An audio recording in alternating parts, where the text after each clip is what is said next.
So the Portuguese in India, and again, what I will seek to do is to first ask some very big questions, and to alert you some very big questions about the Portuguese.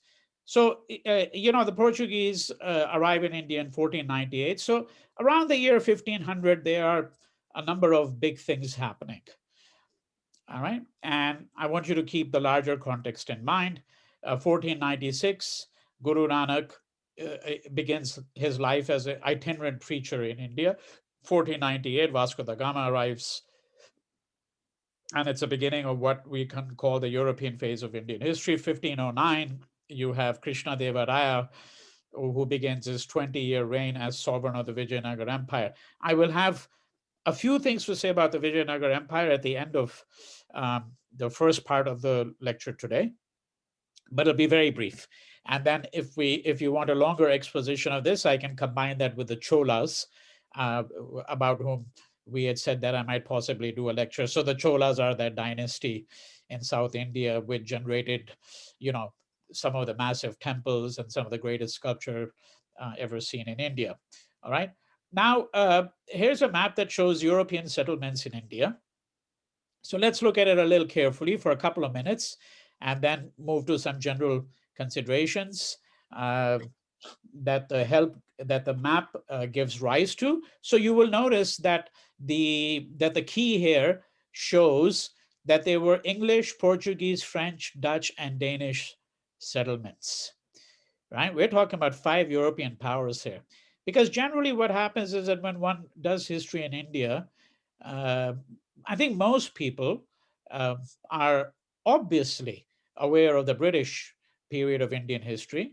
Everyone is, except someone who's not educated at all. And then some among them, a fewer number, are aware of what you might call the Portuguese phase in Indian history. But very few people really are aware of the fact that there were French, Dutch, and Danish settlements too. And this is just sort of like putting it very broadly, but you can think of the 15th century as a century where Portugal was perhaps the dominant power in many ways, that dominated the world headlines in many ways. I mean, to the extent that one can think of anyone dominating, quote, the world's headlines, because it's kind of a modern concept in some ways. The 16th century belonged to Spain, the 17th century to the Dutch, the 18th century to the French, the 19th to the English, and the 20th to the Americans, right? This is, broadly speaking, one way to look at it. You said Spain, 16th, 17th Dutch. 17th Dutch, 18th French, 19th English, and the 20th being the American century, right? So English was really only 19th century. It wasn't really longer than that. The English were, I mean, what I'm saying is that, okay, so the English, for example, established a rule in India in the mid 18th century. So you could begin to say that. But I'm saying that if you think about, I'm taking the global picture. I'm not taking the picture of India, right? I'm talking about the global picture. Global. Because Spain, for example, had no presence in India at all, none whatsoever, zero. Right? The Portuguese did. That's what we're going to be speaking about. So I'm saying globally, when you look at it, and what we're saying is that you can see that if you look at it globally, you can see that India was part of that global scene where the Europeans had settlements. The one thing you will notice is that virtually all of these settlements are on the coast, right? India has a very long coastline over here, east and west. The peninsular coastline is quite long here. And you can see that the settlements really are these dots that you're seeing. These are all these settlements. They're really all along the coast. That the European powers at this point, now we're looking specifically at India from approximately 1500 to 1739, they hadn't really made inroads. So one of the big differences with the British is they're going to be able to make real inroads once they obviously conquer Bengal over here, 1757. And then, as we'll find out in subsequent lectures when we look at the British, that they will obviously get control of large parts of the country. But on the whole, European settlements were confined to the coast. So all of these were naval powers. That's how they came to India.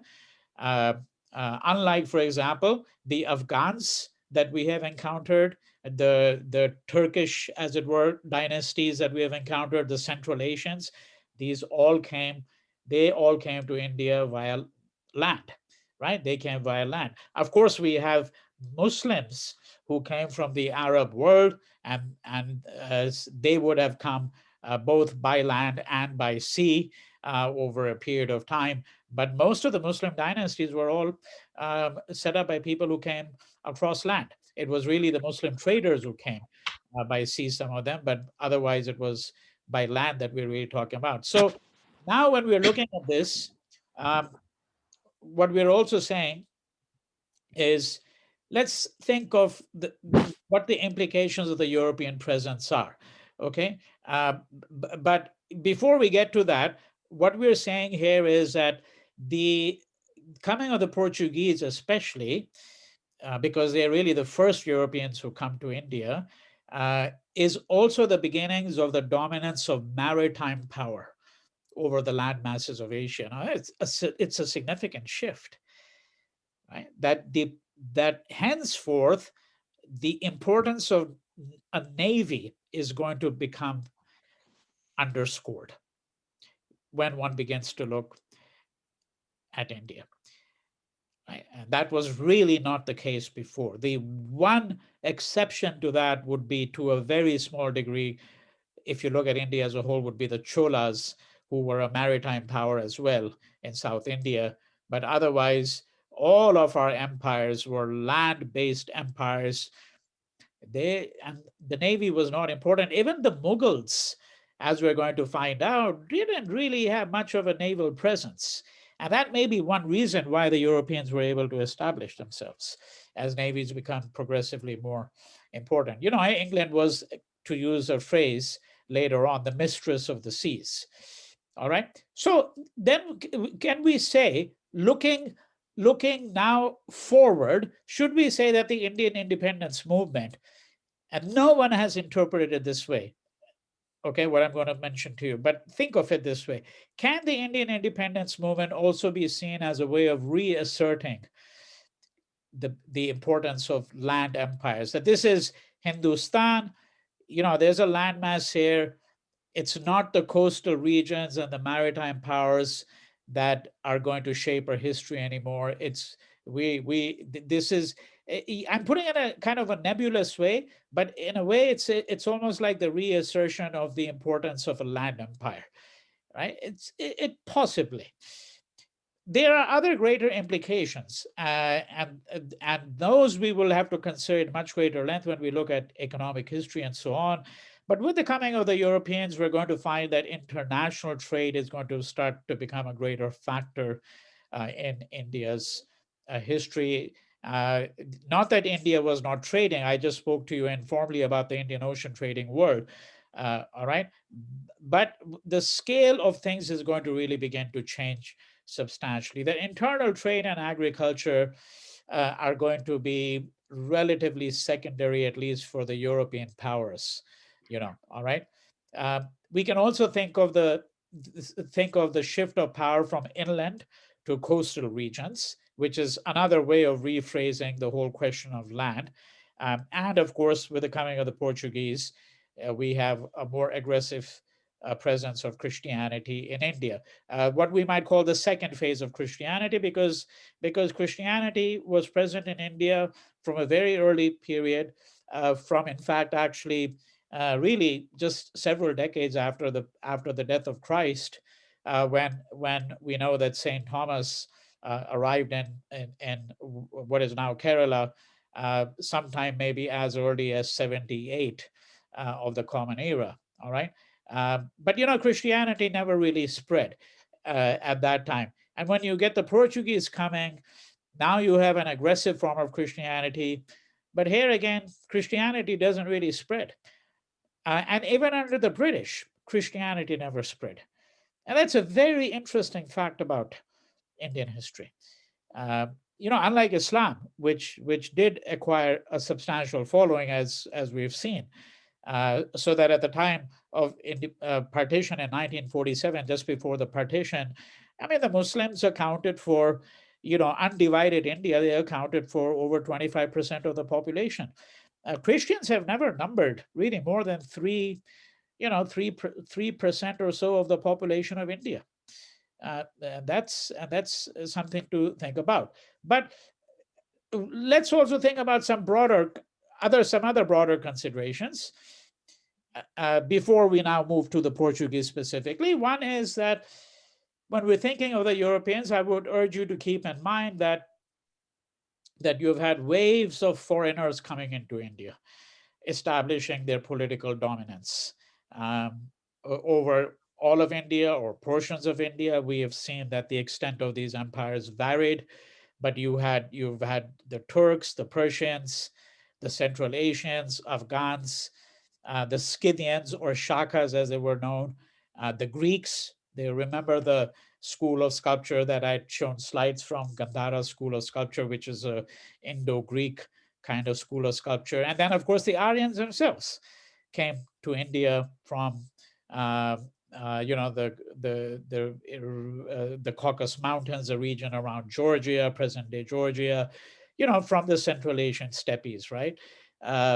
So the Europeans can be viewed in one way simply as another wave of foreigners coming into India. Now, there's a very interesting question. It's a question that comes up because Hindu nationalists today keep on insisting, sometimes more implicitly, sometimes more explicitly, that the Muslim in India is still really a foreigner, is an outsider. And of course, there are some people who are outraged by that suggestion, because after all, there is a 1,000-year history of Muslim presence in India, and you could logically ask yourself, how long do you have to be in a place, before you cease to be called a foreigner, right? I mean, and of course, in immigrant societies, the characterization of people as foreigners is even more difficult, because almost everyone is a foreigner at some point or the other. And when I say immigration societies, I mean settler colonies such as the United States, Australia, New Zealand, Canada, and so on, right? There's also the question, if indeed the Europeans are just another, okay, if we look at it this way, just another strand of foreigners coming into India, becoming politically dominant, is there something that distinguishes them from everyone else who came before? Right? I mean, there is a way in which I think informally you would agree, I think most Indians would agree that, if you look at Indians today, and this is where the whole field of genetics will now weigh in. What does it mean to call someone an Indian? Who, if anyone, is anyone really something called a pure-blooded Indian, right? Uh, because there is a component of many different ethnicities, as it were, in almost everyone who's an Indian. There are going to be obviously some exceptions, because it would depend on the marriage patterns, to what extent marriages were always done within the community, to what extent were people from outside permitted to marry within the community. All of that has a fundamental bearing, right, on what might be the genetic composition of a person or a community, right? But I think people who have some Central Asian or Afghan element, Indians who have a Central Asian or Afghan or Turkish or Persian element in them, they all seem to have, in a way, been absorbed into India. The Europeans, it doesn't seem that was ever really the case. Now, there is a group of people, of course, known as the Anglo-Indians, which we'll look at much later on, a relatively small number of people known as Anglo-Indians. But if you're looking at the bulk of the Europeans, they obviously stood out in some ways, right? But the more substantive way of asking the question is, well, did they come to stay? What were the Portuguese doing in India? Did they come to stay? For example, were they interested in really converting people to Christianity? Or did they really just go about their business and exterminate people who they found were infidels in some sense? And even if you look at the European presence, you have to keep in mind that the total number of Englishmen and English women in India at any given point was never really over 300,000. I mean, it's talking about really a minuscule number there. Um, and they might have thought, the English might have thought that they were establishing an empire that would last forever. They may have acted that way sometimes too, and they certainly said that at times. But somehow they still seem to have been people who did not really become absorbed into the ethos of Indian life in many ways. But let's complicate it. Was their presence more endearing? The fact that we're speaking in English, the fact that we have institutions of parliamentary democracy, to whatever extent they actually work in India today, but we have these institutions, including the institution of the parliament itself, including a whole system of modern courts of justice, with the apex court being the Supreme Court of India, right, with certain kinds of constitutional practices. I mean, this is obviously something that came with the English, and we're living with that. So we could, on the one hand, you might say, well, that shows that they had an enduring presence, that the English may have left, but they continue to have a presence and most likely will continue to have such a presence, right? Um, I mean, I wonder, for example, the fact that, that the Prime Minister of India, as you know, uh, has authorized a construction of a new parliament in India, a brand new parliament. I wonder if that is intended to actually remove this kind of legacy as well. I mean, of course, the ostensible grounds for creating this new parliament is that the great parliament that exists now. The building done by Lutyens when he designed all of New Delhi. That this is now 100 years old. It's outdated. It doesn't meet the requirements of a modern democracy. If the size of the Lok Sabha grows as it's projected to grow, that the present building will not suffice. All of those arguments have been given, but I think it's actually something else that is in the mind of the present government, that this is an enduring legacy that they would like to get rid of in some fashion, right? On the other hand, you could say that, well, actually their presence is less enduring than that of other. I mistakenly wrote Europeans here. I meant other ruling dynasties from overseas, right? For example, what influence did the English have on Indian food? Almost none, none whatsoever. If anything, it's the other way, right? They always say that the British started to eat well for the first time in their life after they went to India. Uh, and jokingly, it's been said that one reason the English had to colonize India was so that they could actually acquire some sense of what it means to actually have a decent cuisine, right? Uh, so think of cuisine, and here again a little typo. Think of cuisine and think of music, right? For example, in the case of Indian classical music, Hindustani music, the legacy of uh, people like Amir Khusro, for example, or people going back to the court of Akbar. The sitar came, from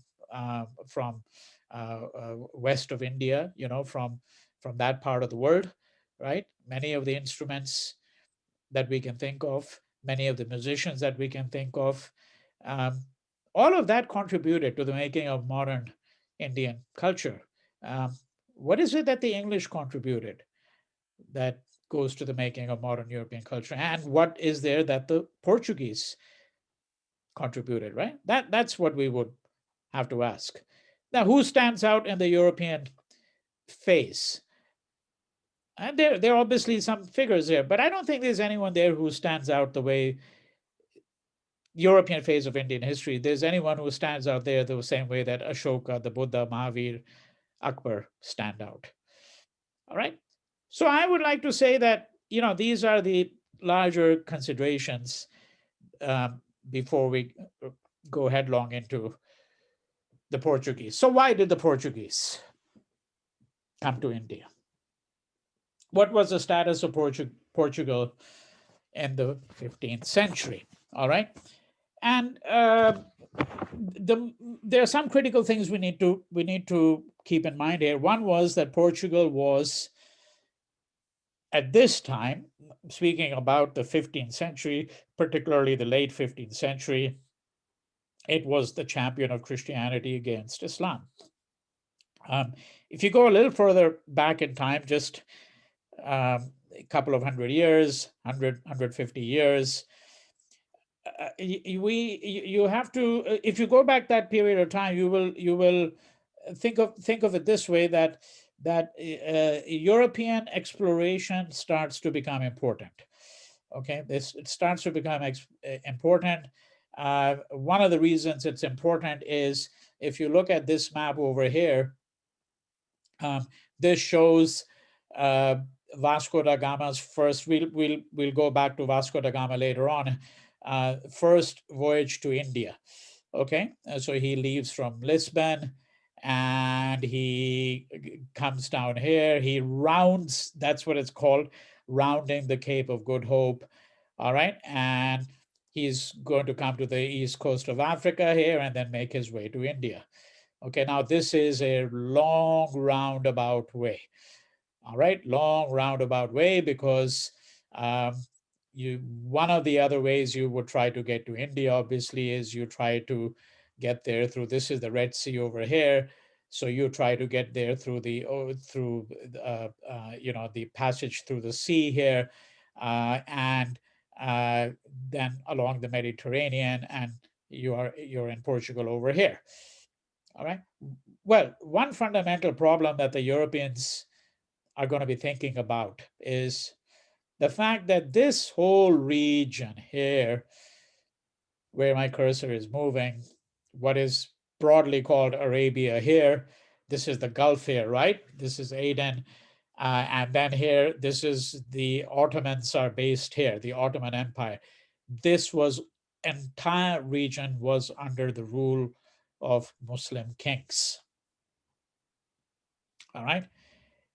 And if I had to put it in very colloquial terms, given the long history of animosity between Christianity and Islam, which had led to obviously the Crusades and all of that, right?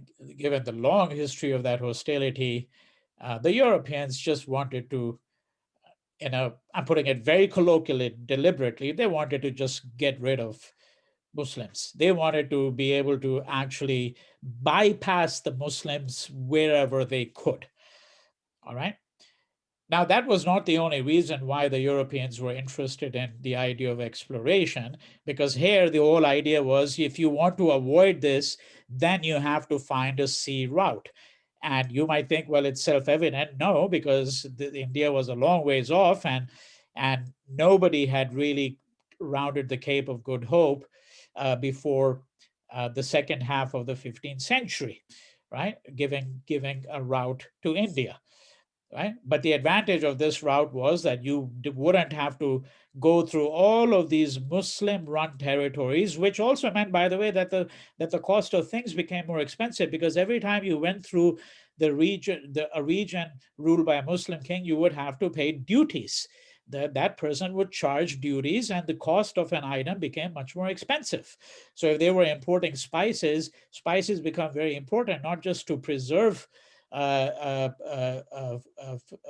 food, which was, of course, actually their main advantage, was that they helped to actually help in the preservation of food in an area in a time long before refrigeration had come about, obviously, but they also enhanced the flavor of food, right? So the trade with spices, for example, was important, but the Europeans are essentially looking to see if they can find a route which would enable them to bypass. Now, the 15th century, remember 1492 is when, quote, Columbus, quote, discovers America. That is what we're saying is that now you have the Europeans moving into different parts of the world. Vasco da Gama comes to India in 1498. It's 6 years apart only, right? And in the 15th century, Spain and Portugal were the two most important powers. right? So there's a papal bull. A bull is an edict, essentially an edict. It's something that's issued by the Pope, and this edict is like a command. It's an order. It's a privilege as well. It basically this bull gives Spain and Portugal, which were the two major Christian powers, Catholic powers attached to the Catholic Church. It gives them certain privileges and certain powers. And by the Treaty of Tordesillas, 1494, all new territories, for example, in the New World, were going to be divided between Spain and Portugal. Now there are a lot of complications here, which really will lead us far astray, which you might be thinking to yourself, what does it mean for the Pope to issue a bull and divide these territories? Weren't there people living, for example, in the Americas? There were Native Americans living here. Well, this is the whole problematic of European expansion, right? And the fiction that they created. The fiction was that we are just actually going to these territories which are terra nullis. That's the Latin for empty land, right? These are places that we can just possess, right? So what are the considerations here that lead the Portuguese to come into India? One, that you have European powers, and here we're speaking particularly about Spain and Portugal, and especially Portugal now, which are very much interested in finding a way to connect Europe to India. Okay, so India is part of their global exploration in a way. Right? That's why I bring in Columbus here. They're obsessed with finding a way to connect Europe to India. There is a tradition, a Genoese tradition. Genoa is one of the city-states, and there's a tradition here because shipping and trade and the Mediterranean has a very long history as well. Right? Then there was this question that, well, actually, which historians don't formally talk about. I think that makes them anxious to talk about it that way. But as I put it colloquially, there was a sense that, yeah, we want to be able to deal with people without having to deal with the Muslims if we can. All right. And this has certainly to do with a long history of the animosity between the two. And then, of course, Portugal was now being increasingly be viewed by the church and by the Pope as the champion of Christianity against Islam. Now, the interesting thing is that the Portuguese didn't really know anything about India. Okay, they didn't really know anything about India as well. There was a older tradition which goes back to the Greeks and then goes to the Roman historians or the Latin historians who had written about India to some degree. But the Portuguese, for example, were not aware of the fact that there was a substantial Muslim population in India. I think they were completely taken by surprise when they come to India, right? So here's a quotation here. Portuguese thought that India was a land of pagans, that is, of non-believers, and in particular people who are not people of the book, which means that they're neither Christians nor Muslims nor Jews, right? Then India is a land of pagans. Hindus are pagans and Buddhists are pagans, right? Not yet afflicted with the plague of Islam. This is from a late 15th, early 16th century text. I forget which one. India was thought as a country that was not afflicted with the plague of Islam. No realization here that all of North India was under Muslim rule, that in the Deccan you had these Bahmani sultanates, as they're known. All right. So this is a situation when Vasco da Gama, there is already a person who has come in 14, a person who had actually shown the route to India about a decade before that, but hadn't made his way entirely to India. So, if you look at the bottom of this slide, Pedro de Covillo explored India in 1487, right? And sends a report on what he sees. But this person has not arrived through the sea. There is another person who has made this journey, but it's really and then gone back. But it's really going to be Vasco da Gama who's really going to break ground, as it were, coming in on this route. That is rounding the Cape of Good Hope. Go back to the map over here. Where is that map? This particular route over here. All right.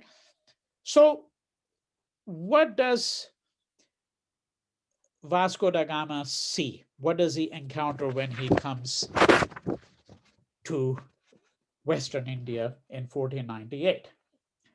Right. Now, this is what M. N. Pearson says in the New Cambridge History volume on this.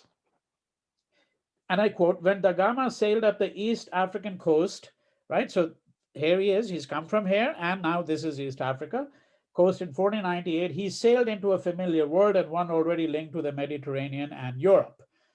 All right. Arab traders had penetrated, converted, settled, and intermarried as far south as Sofala on the Southeast African coast and linked all littoral East Africa over here, north of here, with other parts of the Indian Ocean, as well as a Red Sea over here, right? And Europe. Okay. So what he's saying is that, well, actually, so he's saying something which may seem contradictory to what I'm saying, but you'll have to see it as not contradictory, but rather as complementary. Complementary. That is that this part over here, because of the trading networks over here, what he's seeing is a trading world that he was actually familiar with from the Mediterranean and from Europe. All right. The question is whether, for example, the understanding of the presence, the deep presence of Islam in India is something that had come into the consciousness of somebody like Vasco da Gama. And I would say, no, that's not the case. It really hadn't. All right.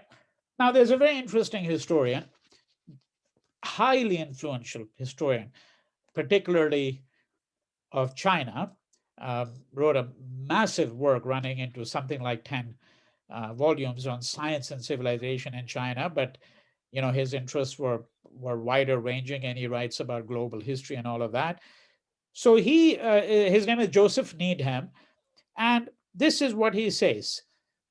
We're talking about 1498, Vasco da Gama coming to India. Okay, the technological gap between the East and the West is well evidenced by Vasco da Gama's first visit in 1498 to Calicut. All right, so now let's move to a different map over here. Here's Calicut over here. Okay, and here's Cochin. You're probably familiar with that, also known as Kochi now. That's the name by which it's known. And here is for Goa, further north here, much further north. And then, of course, not on the map here, further north here would be present-day Mumbai. All right. So when Vasco da Gama arrives, he breaks land here at Calicut. He presents, and I'm now quoting Joseph Needham, he presents various goods, clothes, hats, sugar, oil. The king laughed. The king is known as the Zamoran. Okay, that's the name by which he's known. Here is a print from 1752, which shows Vasco da Gama. So this is a Zamoran. The Zamoran is a Hindu ruler. Although the population there might have been predominantly Muslim. I'm not sure about that, but certainly there was a substantial number of Muslims, but the ruler of Calicut was a Hindu. And here is Vasco da Gama here, who's being presented to the ruler of Calicut in 1498. Here you have another representation of this. This is from a textbook that was published in Lisbon in Portugal in 1839, Vasco da Gama being received. Here's Vasco da Gama. You can see that here he's shown as a little bit flamboyantly, right? I mean, his cape is sort of like flying. He's looking, majestic, very confident. He's being introduced to the to these Zamoran, because of course he's arrived in the Zamoran's territory, so therefore he needs permission to land, he needs permission to trade, and once he's gotten there, he obviously needs to introduce himself as a foreigner, right? So going back to the text, the king laughed at them and advised the admiral rather to offer gold. So according to Needham, who's basing his opinion on number of sources from that time, the Zamoran, the king, laughed when Vasco da Gama, brought some sugar and oil and hats and clothes, European clothes, saying that this is all nonsense. If you want to offer me something, offer gold. Right? At the same time, I'm quoting, the Muslim merchants already on the spot affirmed to the Indians that the Portuguese were essentially pirates, possessed of nothing that the Indians could ever want. So in other words, they are warning, the Muslim merchants are warning the Hindu ruler, beware of the Portuguese. Beware of the Portuguese. Right? They have obviously something of a reputation that precedes them. All right. Now, you remember that, so one more quote, and then we go back to what happened in 1498. One more quote. You remember that I had said that another person had arrived in India in 1487. He had been sent by the Portuguese king.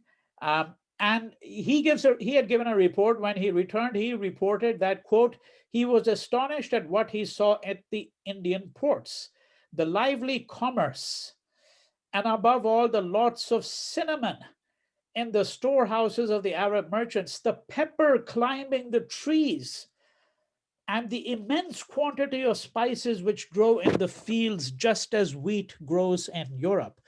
Right? This obviously whetted the appetite of the Portuguese king when he hears this in 1487. Now what he wants is, he really wants to be able to find a way to get there, be able to send a flotilla of ships, an armada of ships, and be able to actually commence trade relations. However, remember that he has the papal bull, right? Spain and Portugal. So there's also a mission in a way to sort of spread Christianity, right? Send the word of Jesus to the heathens, right? And essentially establish themselves as a major power. This is everything that is really impelling the Portuguese to come to India, right? So these are the circumstances that explain what are the circumstances under which the Portuguese come. It has been said, this is still disputed.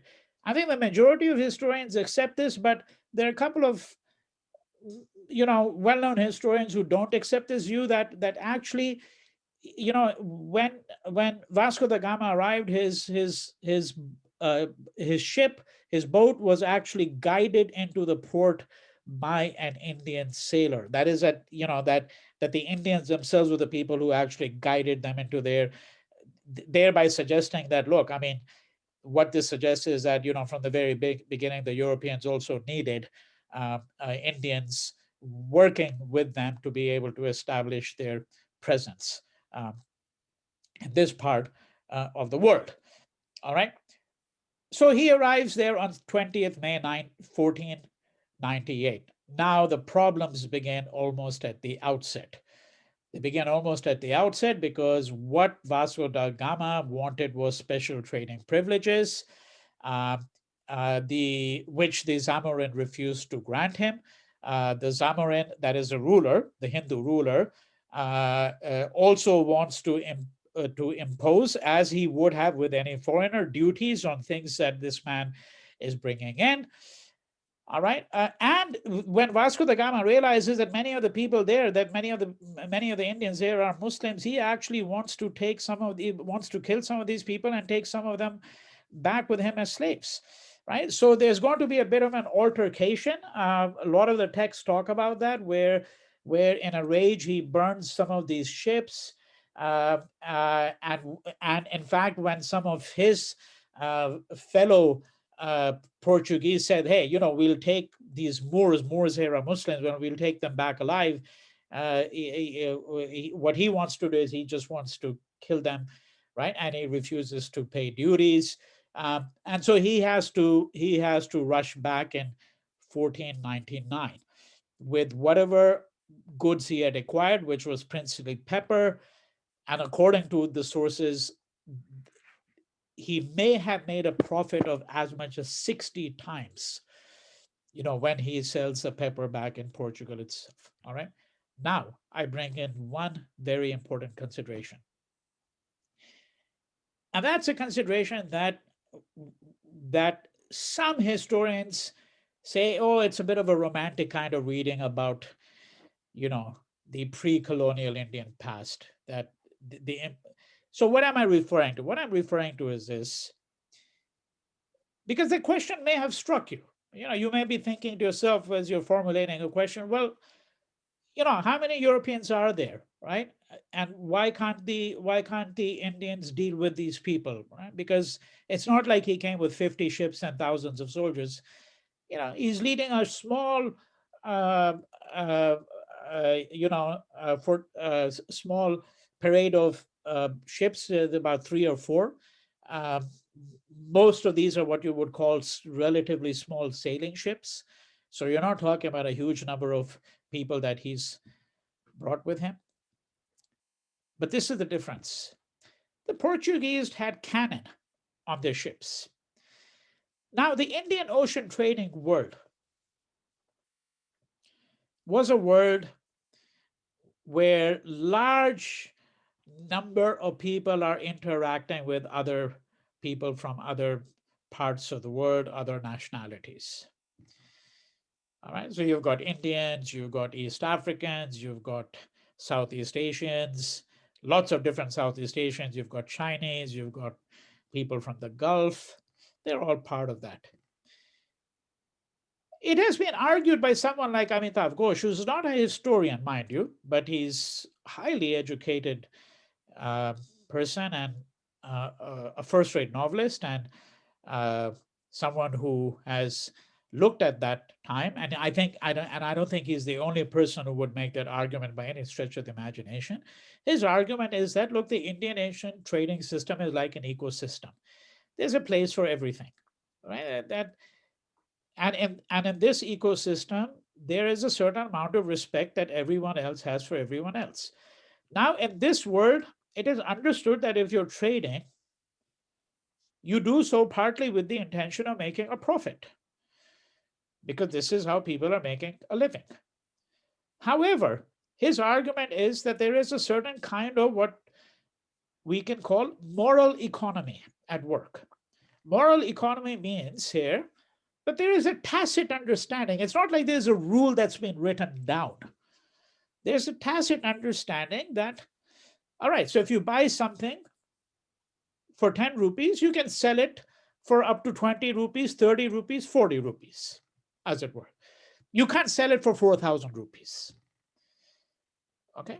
This is a tacit understanding that you earn a profit because that you derive your livelihood, the livelihood of your family depends on you, maybe some members of your community, but that you should not profit yourself to the extent of immiserating others, that is, reducing others to poverty. And it was also understood that to ensure that no one party would dominate this Indian Ocean trading system, that cannons would not be allowed on ships. You don't have cannons, because once you have cannon, then you change the symmetry of power enormously, right? So you could fire cannon from your ship and not even come on, not even land, and you just fire the cannon and try to destroy, as you know, the buildings near the coast, and making it possible for you to come in and not encounter any resistance, for example. So what seems to have happened here is that two things. One, I think that the Indians are taken aback at this brutish behavior, okay, this brutish behavior, which is really what it is. There is a historian, K M Panikkar, who writes a book called Malabar and the Portuguese. He is absolutely forthright. His opinion of the matter is, so here you have, I have him quoted here. The intruders were uncivilized barbarians, treacherous and untrustworthy. Okay, he's saying this regarding the Portuguese in 1500. It's the same story that we're talking about all the way from 1498 onwards. His net opinion of the Portuguese presence in India is that the Portuguese were absolutely barbaric. They contributed almost nothing to India. All they contributed was actually intolerance, violence, and let me use a modern word, terrorism in that sense. Right? That's his opinion. All right. Now that might sound like, you know, an opinion of an Indian nationalist to some people, but I think it's generally understood that the Portuguese were really quite brutish, not just unmannered and uncivil, but they were really brutish. Okay, and they didn't play by the rules. So I think that the number one, the Indians are taken aback. They don't quite know what to do with these people. And number two, as I said, the Portuguese actually sought to alter the rules of the Indian Ocean trading world.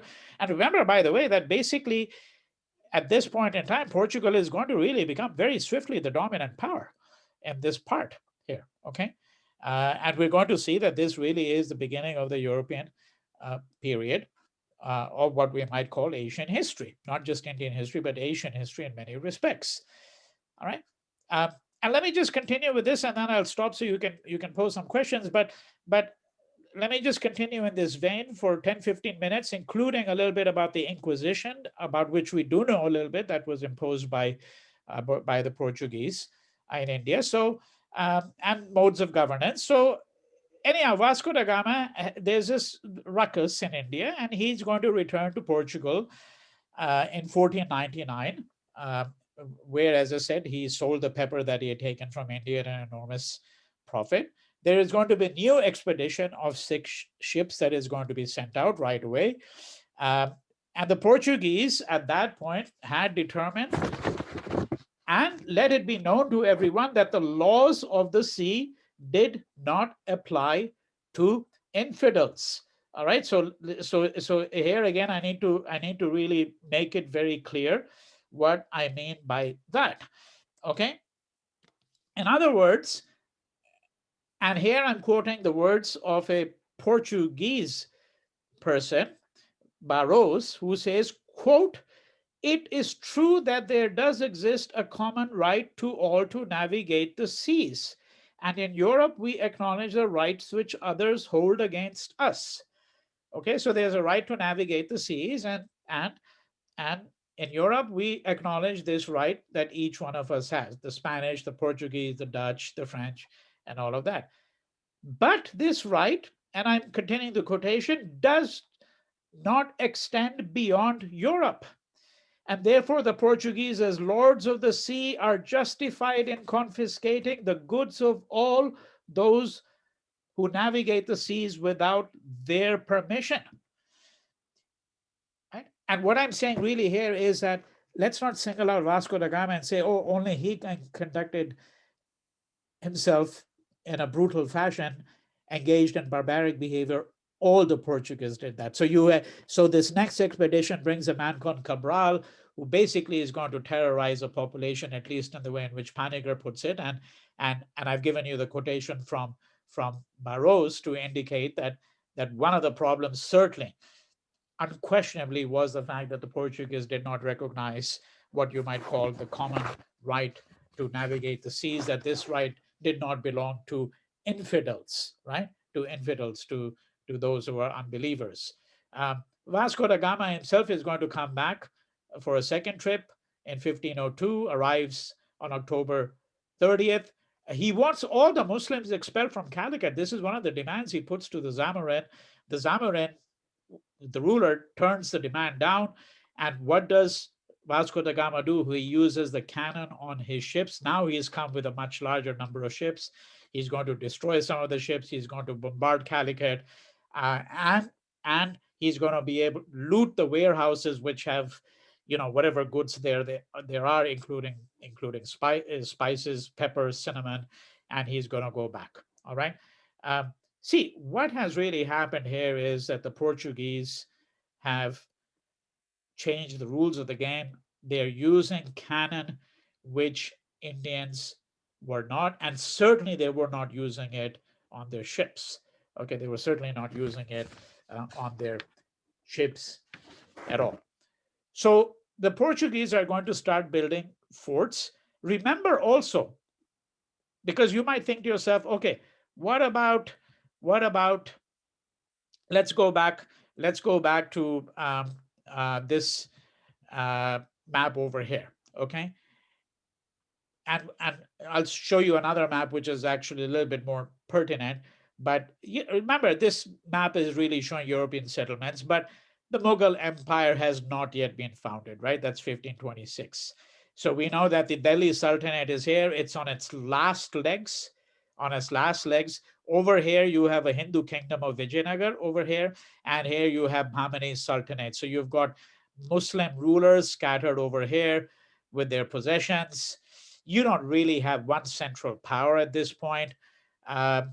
And I don't think it's the case that any of the Indians were really looking at what the Portuguese were doing, because this is why we went back to this map, because we're still talking really about their settlements being on the coast itself. So if you look at this later map here, this one is more instructive for what we are trying to do here. So this is a map that shows, so if you, in the light green is areas that are eventually going to come under the control of the Portuguese, okay? And the light green over here. And you can see it's again along the coast. So also the coast on the Coromandel coast over here, and Sri Lanka is going to fall under their influence. And then you can see further up along the coast over here, right? And then in Southeast Asia, which doesn't really concern us at the moment over here. The dark green is powers that are said to be allies of the Portuguese, or at least they're not threatening the Portuguese. They're not threatening the Portuguese, okay? And here when you see, by the way, Bijapur, Ahmednagar, these are what are called the Bahmani Sultanates. These are Muslim kingdoms over here. And Vijayanagar is the Hindu empire that I was really talking about before, all right? So what I was saying, yeah, go ahead. Light color is what? That's the areas that the Portuguese themselves control in the light green, right? Oh, what about the yellow? Sorry? The yellow or pale yellow? Yeah. This it's more like a light green actually here. Which are you referring to here? No, I'm referring to the large landmass like Agra and Ahmed. This is all of this here. Oh no, this map is only showing Portuguese influence, as it were, right? So all of the rest is non-Portuguese. The Portuguese, this is all in the hands of Indian kings and all of that. Yeah, right? Okay. And even the green is all in the hands of Indian kings, the dark green over here. This is all ruled by Indian kings. It's just that these are, in dark green are the territories which are not hostile to the Portuguese, at least. Okay, they're kind of allies of the Portuguese, but it's not under Portuguese control. Whereas in the light green, this is where the Portuguese were actually controlling it, these areas in the light green. Yeah, all right? So coastal presence, because what we're really establishing here is the fact that the Portuguese didn't really, for the most part, encounter any difficulties from others, Indian kings, who were either busy in their own affairs. And I'm also suggesting to you that there was no centralized empire in India at that point in time. If the Mughals had been in power, it might have been a different story, right? Perhaps. All right. So slowly but surely, the Portuguese began to establish a presence in India. And in fact, they are going to establish India as something like a colony. It's called the Estado de India, that is the state of India. It becomes a jurisdiction of Portugal in a way, and it's going to be governed by a man known as a viceroy, the same term that the British are going to use much later on, right? This man, Francisco de Almeida, is going to be appointed the first viceroy of India, and he leaves with a fleet of 22 ships for India. So he's bringing with him a large number of Portuguese officials and some soldiers, and he's commanded by the king to build forts, and he's going to start building number of forts. If you see this chronology here in 1505, one in an island which was off the coast and one in Cananor. He's going to strengthen the Portuguese fortifications in Kochi. All right.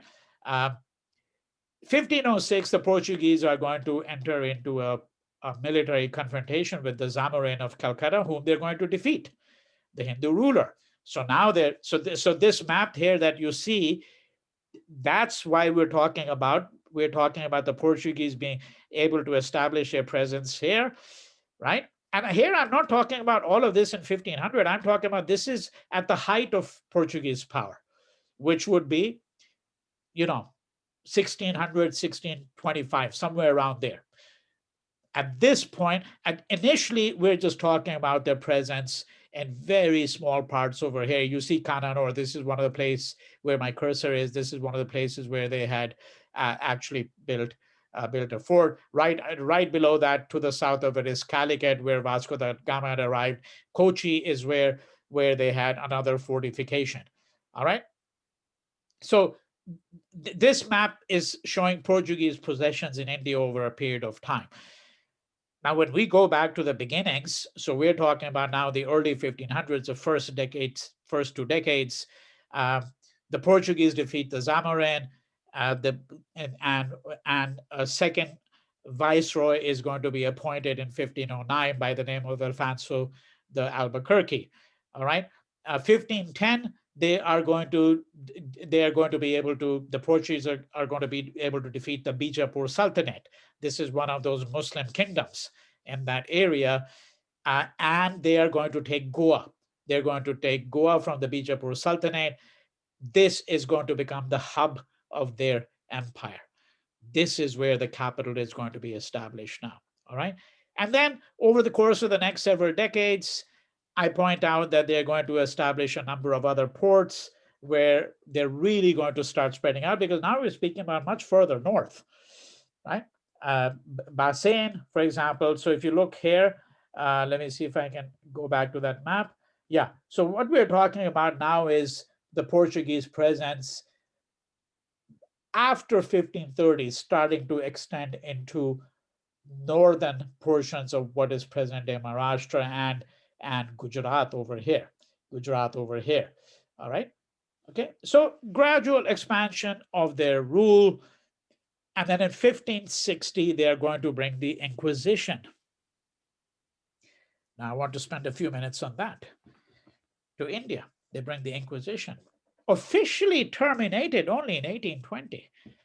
I didn't know that, by the way, until I was refreshing my memory on some of these things in preparing for the lecture. So looked up a book I hadn't looked at previously, and it said that the Inquisition was officially terminated only in 1820.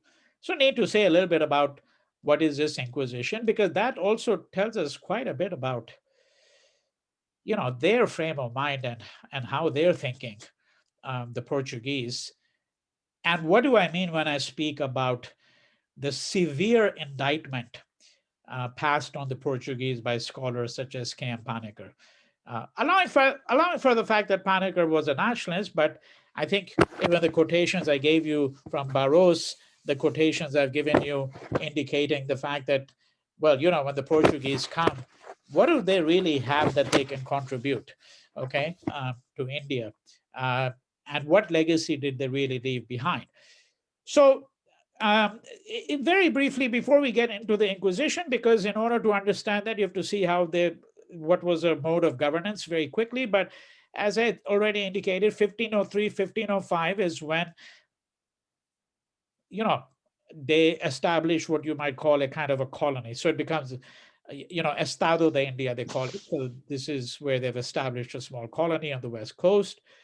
The first viceroy was sent out, as I pointed out before, and 1509, the second viceroy, 1510, they shift the capital to Old Goa. Bombay, where you are located, was part of Portuguese India and was known as Bombay. It was ceded to the British Crown in 1661. The Portuguese gave it to the British Crown. It was part of the dowry, actually. And the Crown, in turn, leased it to the East India Company, which, of course, had already started their operations in India. We'll turn to them a few lectures down the road. The Portuguese governor, yeah. Say that again, Vinay. So it was given to who? It was given as a dowry, but we'll look at that later on when we look at the Company of the East India Company. Main thing is Bombay was part of Portuguese India. Then they ceded, handed over to the British Crown, okay, to the United Kingdom, to the British monarch. And the monarch gives it on rent to the East India Company. Okay. Yeah. Okay. That's the early history of Bombay or Bombay, which is how it was known. So the anglicized from Bombay is from Bombay, right? Mumbai is the name that the locals had because it was a fishing village, basically a fishing village, and the name of Mumbai goes back to that history. All right. But when we look at the history of the East India Company and when we look at Bombay, we very briefly, we will again advert to these matters. Now, just so that you understand the importance of Portuguese possessions in India, particularly Goa, it is important to understand that the Portuguese governor in Goa had authority over all Portuguese possessions in the Indian Ocean. Right? All Portuguese possessions in the Indian Ocean. And that included, Portuguese possessions in the east coast of Africa. They were all actually under the Portuguese governor of Goa. He was a person to whom they all reported, not to Portugal itself. So that just underscores how important Goa was from the point of view of the Portuguese to their empire. This only changed in part in 1752 when Mozambique was governed by another person appointed by Portugal. And then in 1843, Timor and Macau were also separated from Portuguese India. So it was for 300 years, Timor. Timor is now Indonesia, right? It's part of Indonesia. So you can see quite far away, but it's all under the control of Portuguese Goa. All right. And just so that you know what the history of Portuguese possessions in India is, going into the 20th century, at the time of independence in India, Portugal still retained Goa, Daman, which consisted of Dadra and Nagar Haveli, and Diu. They lost Daman in 1954 and the rest in 1961 when the Indian state just took over these possessions. So this is a controversial period, and the Indian state is viewed as having acted aggressively by some of the critics. But of course, the view of India now been independent since 1947, and yet there were still Portuguese colonies, of course, very small ones in India. So of course, the view of the Indian state was that this is absolutely absurd. It's anomalous. There's under no circumstances will we permit a European country to continue to have colonies anywhere in India. And so in 1961, there was what you might call police or military action, and the Indian state just moved in with its army and just took it over. Portugal didn't actually recognize that until 1974, a treaty that was signed on 31st December 1974. Obviously, there are no Portuguese possessions in India after that at all.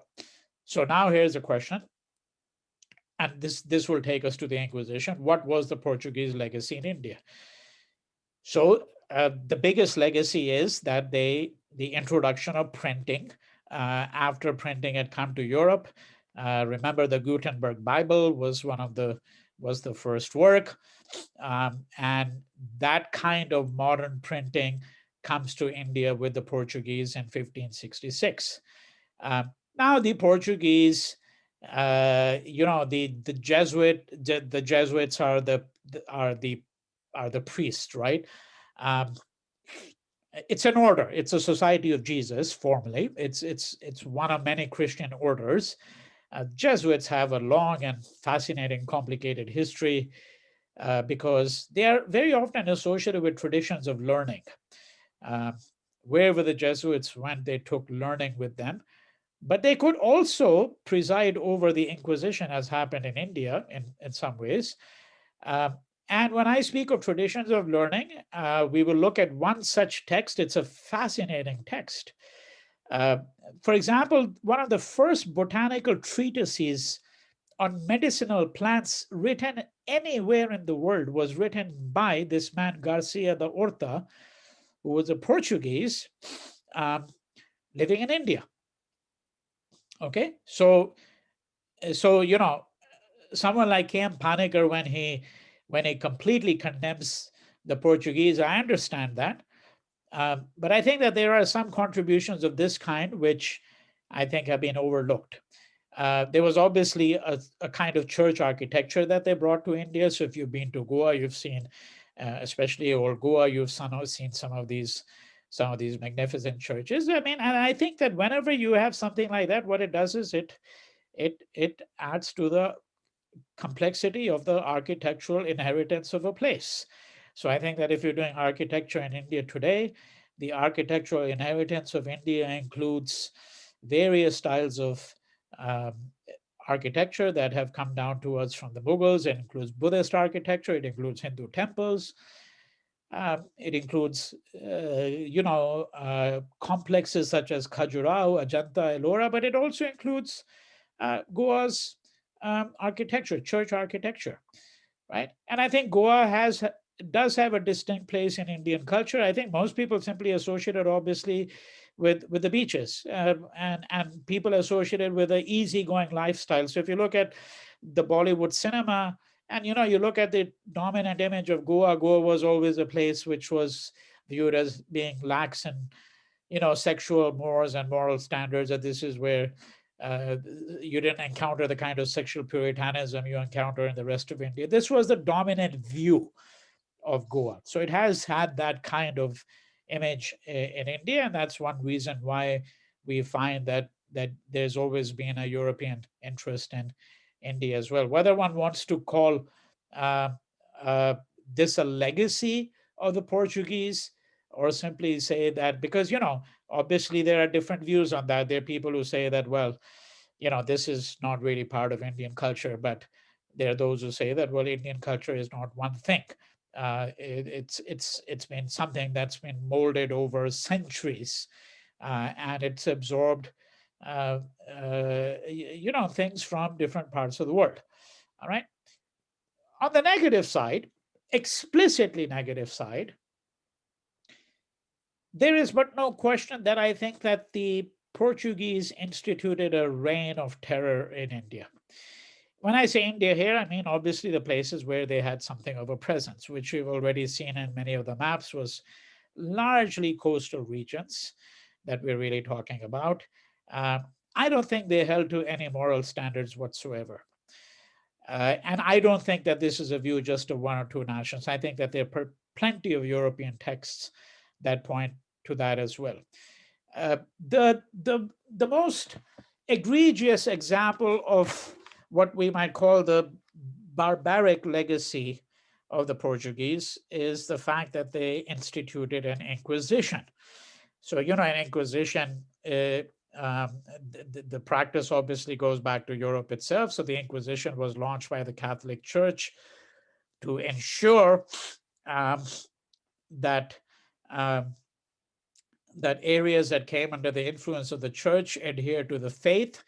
Uh, uh, the the Inquisition was a way of ensuring that people who were crypto Hindus, crypto-Muslims, crypto-Jews, depending on which part of the world you're talking about. In India, they were all three. So crypto here meaning secret. Okay, Jews, secret, Hindus, secret, Muslims. Why secret? Because they may convert to Christianity, but haven't really given up their original faith, right? I mean, we have talked about conversion before as a problematic in trying to understand history. Why do people convert? Sometimes you convert because you find that, well, under the new dispensation, if you convert, you have an advantage. If you convert to Islam under a Muslim king, you might have certain privileges which you don't have as a Jain or as a Buddhist or as a Hindu, right? In that vein, we could give thousands of examples from world history of that kind. And I'm not saying by any stretch of the imagination that this is the only reason why people convert, but this is one reason why they may convert. But one of the complications of understanding conversion is that people converted only ostensibly. That is, that they made an outward show of converting, and then they actually still adhere to the older faith. Sometimes they adhere to some number of faiths simultaneously, right? So Inquisition was meant to weed out all of that. It was meant to ensure that you didn't have these Christians, new Christians they were called, okay, people who had converted but were not sincere in their faith, because from the point of view of the church, they were even worse than people who were infidels, because these were people who actually were now attempting to gain the benefits of the dominant faith, in this case Catholicism, there on the coast, right? And without actually being, all right, Catholics, seriously Catholic, right? Betraying the faith, right? So the Inquisition instilled, we might call, a new period of religious intolerance in India. And there's a serious question which we have posed from time to time about what was the nature of religious tolerance and intolerance. And I think my view is quite straightforward on that, in a sense, straightforward meaning that I do think that actually there was enormous religious tolerance in India in comparison to almost any other place in the world. But I think that the religious intolerance, for example, that you find today is certainly something that was foreign to India historically, right? Which is not to say that kings and rulers didn't promote their own religion, but recall what we had learned about Ashoka, for example, what we learned about the Buddha, what we learned about Mahavir, what we learned about the Mauryas, right? The whole Gupta period, by the way, okay, not just Ashoka, but going to the Guptas, the classical period of the Guptas, to Chandragupta 1 and 2, Skanda Gupta. There was a period of religious tolerance, and that's a view that many European scholars have also abided by, not just Indian scholars. I think with the coming of the Portuguese, you see enormous increase in religious intolerance. Now, what was the Inquisition in India? 1499, the Pope Nicholas issues a papal bull known as a Romanus Pontifex. The idea of the papal bull, Romanus Pontifex, was to precisely propagate the Christian faith, Catholicism, in this case, propagate the Christian faith, to ensure that steps were being taken to spread the faith, to proselytize, right? So basically, they receive a padroado mandate, is a mandate which is given to the ruling power, in this case Portugal here, for proselytization across Asia. One of the implications of having all of these places along the coast was that it meant that the Portuguese were able to go to other parts as well, using the old trading routes and networks, and trying to proselytize. If look at this map over here, you see the light green, these are Portuguese possessions. So, there are links between all of these places here in light green. These are all Portuguese possessions over a period of time, moving into the 16th and 17th century. All right. So they had a mandate. Basically, the church had a mandate to proselytize, maintain the faith, build churches, enforce adherence, and Portugal started sending missionaries. The church establishes a diocese in Goa in 1534. So eventually you're going to have a bishop, which means that now you have the regulation of Christianity in a formal way. You have churches, you have services, all of that, all of the paraphernalia that accompanies organized Christianity. 1541, the administration issues an order to destroy Hindu temples, and the land belonging to those Hindu temples, it is ordered, will be transferred to the church. Did the Portuguese have a problem with the Hindu caste system? Not really. Why not, you might say? Because the Portuguese themselves were a deeply caste-ridden society. When I'm using, by the way, the word castas is Portuguese. The word caste comes from castas, Portuguese and Spanish. It's used in these two languages. Okay. And there were very deep hierarchies within these societies. So caste was not really a problem. It's not like they've come here and saying, we're seeing a lot of inequality in India, we're going to address this inequality. No, I think the forms of inequality were very profound back in Portugal and Spain itself. What was a problem to them were religious rites, customs, and festivals. Hindu festivals being practiced openly in public, religious rites, the puja, the worship, the idolatry, the figures of Hanuman, the Indian gods, got all of that, right? 1546, King John III of Portugal issues orders on March 8th of that year forbidding the practice of Hinduism in Portuguese territories like Goa, the public celebration of Hindu festivals and Hindu idolatry. Okay. And if you look at it in totality, so, by the way, when you have an inquisition, if it's carried through, it usually means burning at the stake. So, the persons who are viewed as infidels, okay, and as I mentioned too, the person that they were particularly keen on suppressing were people who were known as the New Christians in the scholarship.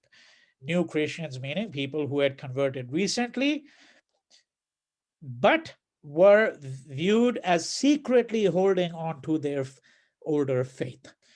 Okay, so the Inquisition is meant that if you actually conduct, sometimes they had a trial, which was really a show trial, because how did they know somebody would make a charge, accuse somebody, and then they might say, well, we need 5 other people to corroborate this accusation. If it's corroborated by 5 other people, this person has been established to be a person who should be put to death. And they would tie you at the stake, and they would burn you at the stake. That's what the Inquisition involved. Between 1561 and 1623, in Goa alone, 3,800 cases were brought, okay, before the authorities charged with carrying out the Inquisition. And if you're thinking to yourself, well, is that a small number or a large number? You need to have some idea. Estimated Hindu population in the 1580s is about 20,000. Population of Goa was about 60,000 at that time. So 3,800 between this period is a substantial number. We're not talking about 1 or 2 or 10 or 15 cases. We're talking about a fairly substantial number. And 1684, June 27th, an order is passed for the suppression of Konkani. Konkani is the language spoken on the west coast there in Goa, for example. The order was not successful. They weren't able to suppress it in its entirety, but it was successful only in the sense that it did end up making Konkani into if I may put it this way, a lowbrow language.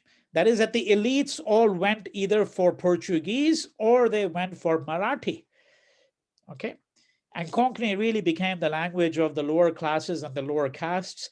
And it wasn't until, by the way, after independence and really moving into the 1960s that the government of India restored Konkani to the status of a major Indian language, and then encouraged the government in Goa to propagate um, Konkani, to make Konkani more acceptable to the people, uh, make it into, as it were, a mother tongue for many people.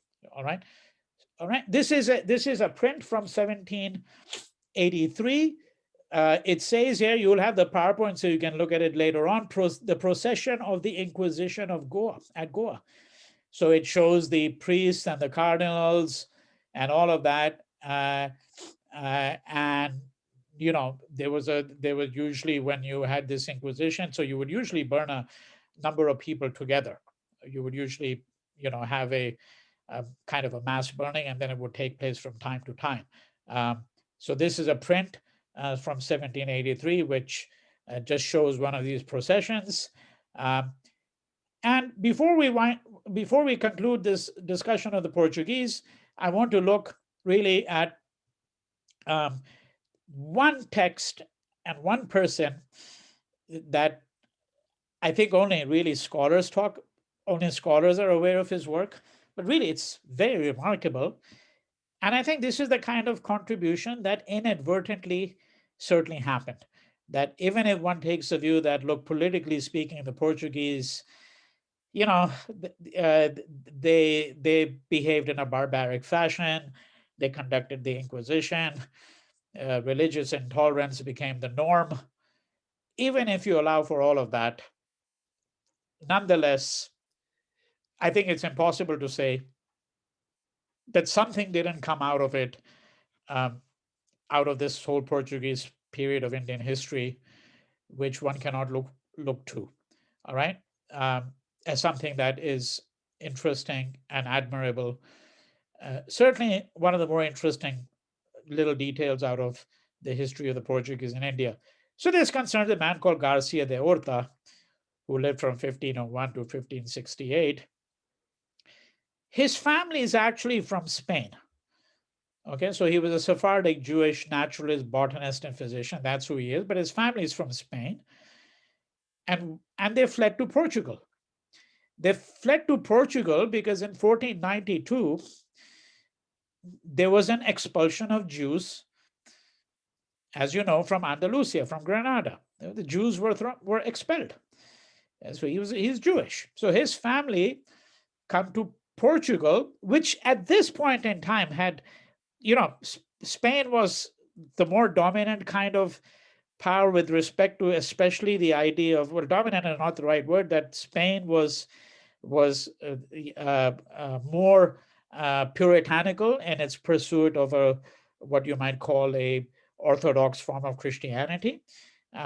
Portugal was a little behind there, so that's one reason why the family fled from Spain to Portugal. But then the Inquisition follows them. That is that the family had converted from Judaism to Christianity, so they were what you would call the New Christians. Okay, they were secretly Jews. Right? So they ostensibly, outwardly practiced Christianity, but still retained some of their Jewish beliefs. Right now, Garcia de Orta is born in Portugal in 1501. He comes with his family when conditions became very difficult. So even though he was a Christian, too many people like him were known to be secret Jews, and their life was now in peril. So they flee and they come to Goa, because Goa is a Portuguese possession. It's a Portuguese possession. Right? They're fleeing the Inquisition. So first the family had fled Spain, then they flee Portugal, then they come to India. And he was already a well-known, well-established physician. He gets appointed to become physician to the Nizam Shah, that is a ruler of Ahmednagar, which is one of these Muslim sultanates in South India. He's going to die in 1568. And we can't say that his death was on account of the Inquisition, because even though the Inquisition had begun, there is no evidence that he himself was targeted in the first couple of years. I mean, the Inquisition began in Goa around 1566 or so, in Goa particularly, around 1566. He dies in 1568. But you'll see in just a moment how the Inquisition actually affected his afterlife, as it were. Okay, so the Inquisition begins in the 1560s. He dies in 1568. No evidence that he himself was persecuted. Why is he important? He writes a book which is going to be published in 1563, which is a treatise on the medicinal and economic plants of India. Okay, all right. And when I say economic plants, I was doing this very quickly. This is not obviously a correct phrase here. Medicinal plants, which may obviously also be used, you know, to manufacture medicine, and therefore, obviously, they have commercial value. All right, but the treatise itself is a treatise. Actually, it's a vast treatise on these medicinal plants and how they have to be classified and what particular properties they have. And one very interesting thing is, typically in Europe, books were translated from Latin into languages such as French, Spanish, Portuguese, and so on. Here, it's the reverse. Okay, he actually writes it in Portuguese, and it's actually going to be picked up by someone in Europe in a few years, and the book will then actually be translated into Latin, because Latin was the dominant language of the elites in Europe at this point in time, right? The dominant language of all the elites in Europe. So here you have a reverse process of translation. So how does the Inquisition affect him, as it were, or his legacy, his reputation? In 1569, his sister, because his family is still living in Goa, she is accused, convicted, right, of being a secret Jew, and she's burnt at the stake.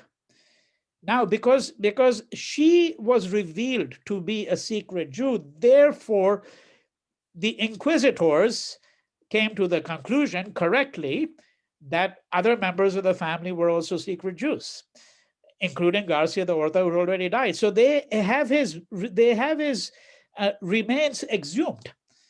Okay, they have his remains exhumed, and they conduct a posthumous trial after his death, where he's convicted of being a heretic, and his remains are burnt along with his effigy, believe it or not. Okay, that's what we're really talking about. This happens in 1580. It should be auto, A-U-T-O. That's the auto de fe. Auto de fe, it means an inquisition, where you have this, ritual of being burnt at the stake. So his remains, which had been exhumed, are burnt along with his effigy, and his books are burnt. It is said that that's one reason why no copies of this book survived in Goa itself. I don't know if that's the case or not, but anyhow, the book did survive. Their copies that went to Europe. And this is the title page of the book from 1563, published in April of 1563 over here. And this is the title page of his work. Two last things I want to say about him, and then I'll pause to see if you have any questions, because we'll be done with this particular section, right? So here's a quote from him, from Garcia da Horta. Extraordinarily interesting quote.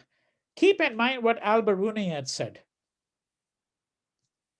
when he accompanied Muhammad of Ghazni and wrote a voluminous account of India, right? Around the year 1000, roughly, give or take 10, 15 years. Around the year 1000, Al-Biruni had written that, well, the Indians I encountered, the Hindus, he meant, they were kind of arrogant. They thought they knew everything. They didn't want to learn from any other culture. Right? Now, of course, he's a Muslim coming into India. Someone might say, well, this is really, the view of someone who is looking at India through jaundiced eyes. And I had suggested, well, there may be some merit in his observation because, you know, learning may have declined at that point in time. Buddhism was pretty much almost on its way out. Jainism was confined to small parts of India. Uh, you know, there were a number of universities which had either gone into decline or had been destroyed. I mean, one could give any number of reasons, but whatever the case, it's very interesting that you have someone reflecting on what's happening and saying there doesn't seem to be any interest in learning among the people that I've encountered here. They're not really interested in the life of the mind. Garcia, the author, is himself a Portuguese. This is what he says about the Portuguese himself. The Portuguese who navigate over a greater part of the world only procure a knowledge of how best to dispose of that merchandise of what they bring here and what they shall take back. He's basically saying, to use that pejorative word that we use in India, he's saying they're banyas, basically banyas. I mean, all they're interested in is making money. They are not desirous of knowing anything about the things in the countries they visit. They have no curiosity. They have no knowledge, right? They have no quest for knowledge. If they know a product, they do not learn from what tree it comes.